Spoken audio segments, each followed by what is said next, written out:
Coach, and then we will take questions. Coach? Yeah, well, obviously tonight was a very tough night for us. Give Illinois a lot of credit. I thought we ran into a buzzsaw tonight.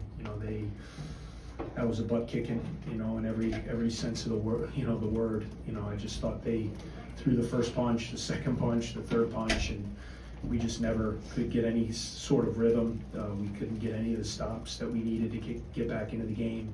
Give their guys a lot of credit. Damask was fantastic, but I thought a lot of their guys were fantastic. They made good decisions. They took care of the ball.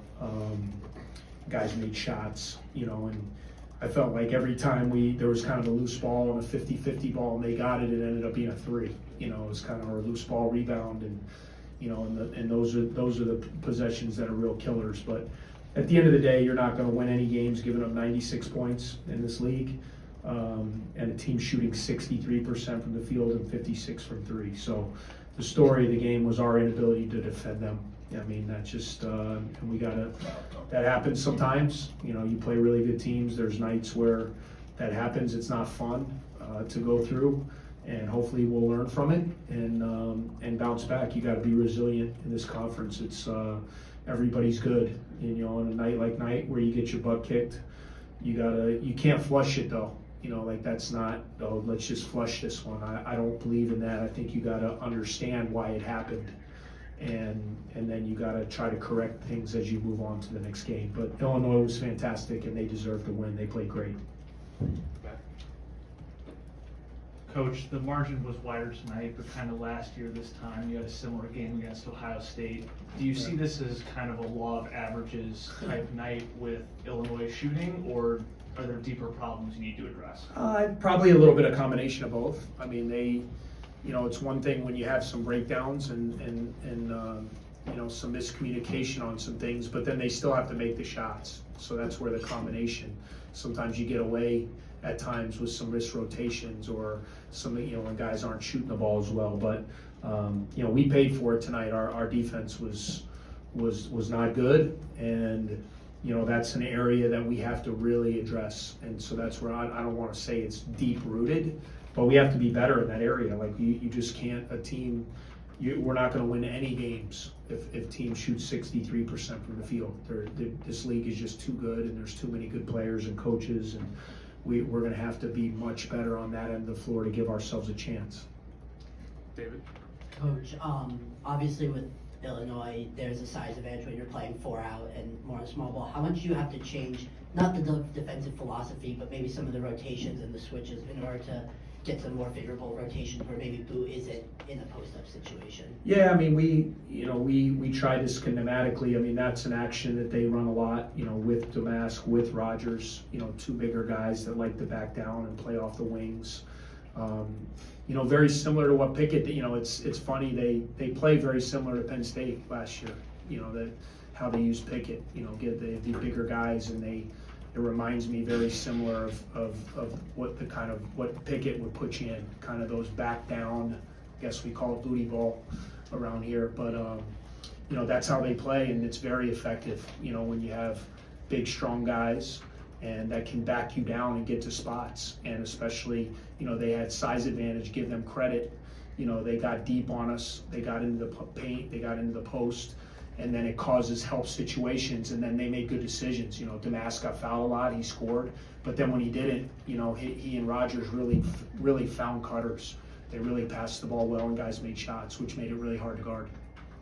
When you think about that matchup disadvantage with, again, a bunch of switchable wings on both sides of the ball, how much of that do you attribute to that being a matchup problem versus making fundamental changes going forward with running with a 4-guard lineup, running, at a very slow tempo? Yeah, well, guys, we played this lineup last year. So, I mean, everyone's saying Brooks played the same position last year that he's playing. So it's no different, and we were the best defensive team in the league. So, obviously, schematically, we have to continue to address, and we have to continue to get better. But a lot of it is fight, a lot of it is grit, a lot of it is 50-50 balls, defensive rebounds, loose balls, physicality.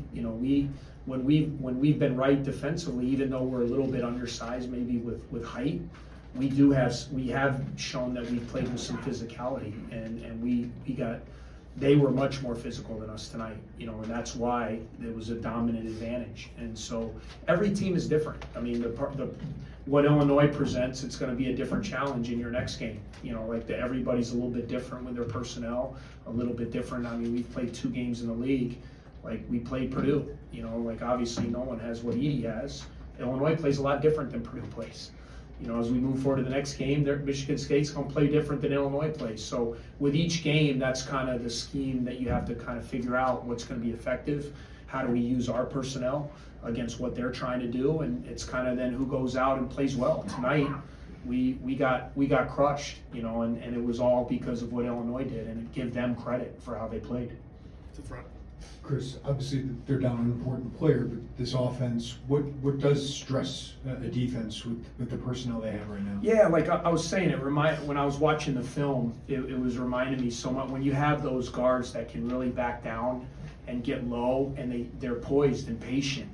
You know, it reminded me a lot of, as you're watching it, you know, a lot of what you saw last year with Jalen Pickett. You know, and then when guys shoot the ball so well, it's just different. You know, you don't see that a ton at our level, to have those big, strong, and with Ryan, Shannon was doing it too. You used to have 3 guys, but now you still have 2 guys that are just really effective, you know, where they're getting in spots, and then they're causing where you got to help because they're too big and strong.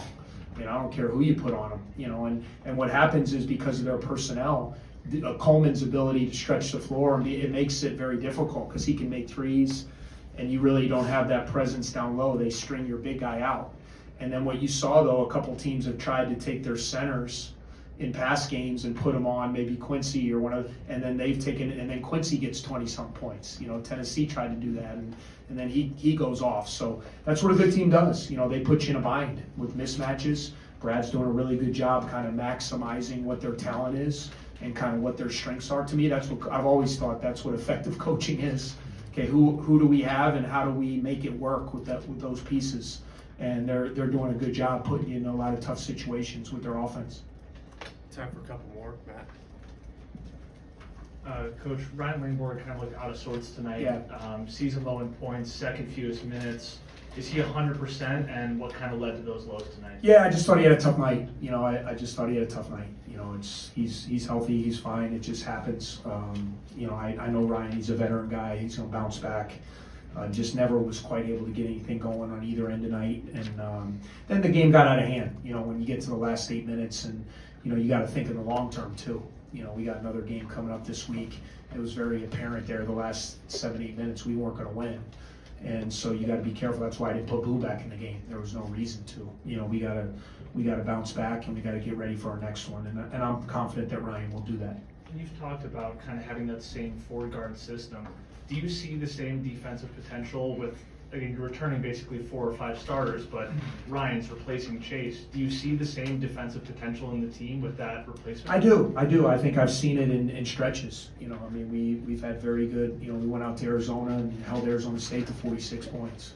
And we were physical and aggressive and really, you know, and I'm not saying Arizona State's the team that Illinois is. I mean, Illinois obviously being a top 10 team, but we have shown that schematically, when we're in the right spots, when we have the right attitude, when we have the right mentality, and when we're dialed in, that we can be a solid defensive team. Obviously, when you take the defensive player of the year off the floor, you know, you're going to miss some of that, his ability to get steals, his ability to guard guys one-on-one. But defense is still 5 guys. You know, I mean, you got it. I always say defense, you can really see when a team is together because you have 5 guys playing as one. Because you have to on that end of the floor. And, you know, tonight we just didn't have it. But I do, to answer your question, I do think we have the potential to be good on that end. And it's up to us as coaches and me as to figure out how to get that out of our guys. Because that's going to be how we're going to be successful. I mean, we're not going to score 90 every game. We're not wired to do that. So we're going to have to be much better on the defensive end to give ourselves a chance to compete against the teams in our conference. To the right. Chris, what did you think about Harmon tonight, number 4 off the Yeah. bench? And where was he in your report? And I know he gets 20 tonight, but his activity and maybe how he was able to defend. Yeah, good player. I mean, veteran guy, really shooting the ball well. You know, now 2 games in a row here, he was great. I mean, obviously he was in the scouting report. I mean, he coming off a game like he had about 20 in the last game, so you knew he was coming in hot. I just thought he did a good job. He was opportunistic. He got a couple of drives to the basket, layups, made 4 or 5 from 3, played solid D. You know, he's just a good veteran piece. You know, that's helping their depth. You know, he continues to play like that. You bring a guy like that off the bench, that's a real weapon to have. Last one to the middle. Coach, what's your message? You guys didn't really suffer a lot of these like losses of this magnitude recently. What's your messaging to Northwestern fans? And honestly, in those last 10 minutes with the game in hand, what was your message to the guys in the huddle? To keep playing.